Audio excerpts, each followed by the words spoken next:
இலங்கையில் மற்ற நாடுகள்லாம் இந்தியாவுக்கு வெளியே 5 நாடுகளில் ஆட்சி மொழியாக இருக்கக்கூடிய ஒரே இந்திய மொழி தமிழ் மொழி தான். இந்தியாவுக்கு வெளியே சிங்கப்பூரில் ஆட்சி மொழி, மலேசியாவில் ஆட்சி மொழி, மொரீஷியஸில் ஆட்சி மொழி, ஜப்பானில் அலுவல் மொழி, இலங்கையில் ஆட்சி மொழி என்று இந்தியாவுக்கு வெளியே இந்திய மொழி ஒன்று ஆட்சி மொழியாக இருக்கிறது 5 நாடுகளில் தமிழ் மட்டும்தான். இதெல்லாம் எடுத்து சொல்லி நீங்கள் உயராய்வு பட்டப்படிப்பு வரை தமிழ் வழியில் பொறியியலை கொடுங்க, மருத்துவத்தை கொடுங்க, வேளாண்மையை கொடுங்க, தொழில்நுட்பத்தை கொடுங்க, சட்டத்தை கொடுங்கன்னு எல்லாம் பரிந்துரை கொடுத்தது. ஆனால் ஐயா கலைஞர் என்ன செய்தார்னா, அதை நான் அரசாணையாக போடுறேன்னார். அப்போவே நாங்கள் எதிர்ப்பு தெரிவித்தோம். அரசாணையை போட்டால் அரசாணை எதிர்த்து யாராவது நீதிமன்றத்துக்கு போயிடுவாங்க. அதே போல் இல்லை பார்த்து கொள்ளலாம் என்றார். அதே போல் அரசாணை வெளியிட்டார் பிடி அரசகுமார். அன்றைக்கும் அவர் புதுக்கோட்டை மாவட்ட திராவிட முன்னேற்ற கழகம், இன்றைக்கும் திராவிட முன்னேற்ற கழகத்தில் தான் இருக்கார். இடையில அதிமுக போனார், பாரதிய ஜனதா எங்கெல்லாமோ போனார், இப்போ திராவிட முன்னேற்ற கழகத்தில் இருக்கார். ஐயா ராமதாஸுக்கிட்ட கூட நல்ல உறவில் இருந்தார். அந்த பிடி அரசகுமார் தமிழ்நாடு முழுவதும் உள்ள தனியார் ஆங்கில கல்வி வணிகர்களை திரட்டி உயர்நீதிமன்றத்தில் வழக்கு போட்டார். அந்த வழக்கில் தமிழ் வழி கல்வி அரசாணை செல்லாதுன்னு சொல்லிட்டாங்க.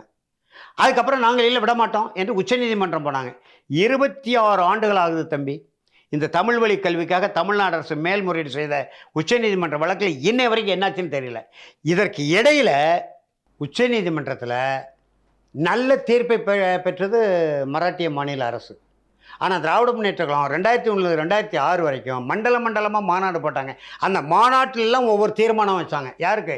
அதிமுக அரசுக்கு. நாங்கள் மேல்முறையீடு செய்த உச்சநீதிமன்ற தமிழ் வழி கல்வி வழக்கை நீங்கள் விரைந்து நடத்த வேண்டும், நல்ல தீர்ப்பு பெற வேண்டும் என்று தீர்மானம் வச்சாங்க. ஒவ்வொரு மண்டல மாநாட்டிலையும் தீர்மான செய்தியெல்லாம் நான் வைத்திருக்கிறேன். ஆனால் 2006 ஆட்சிக்கு வந்த பிறகு அதை பற்றியே கவலைப்படல இன்றைய வரை. அதற்கு பிறகு இப்போ இந்த திராவிட மாடல் ஆட்சியில் தமிழ் வழி கல்வி ஒன்றிய அரசுடைய புதிய கல்விக் கொள்கை திட்டம்னு ஒன்று திணிக்கிறாங்கல்ல, இதற்கு மாறான நிலைப்பாடு எடுத்து மாநில கல்விக் கொள்கை வகுக்க நீதியரசர் முருகேசன் தலைமையில் ஆணையம் அமைக்கப்பட்டது. ஆணையம் நல்ல அறிக்கையை கொடுத்தது.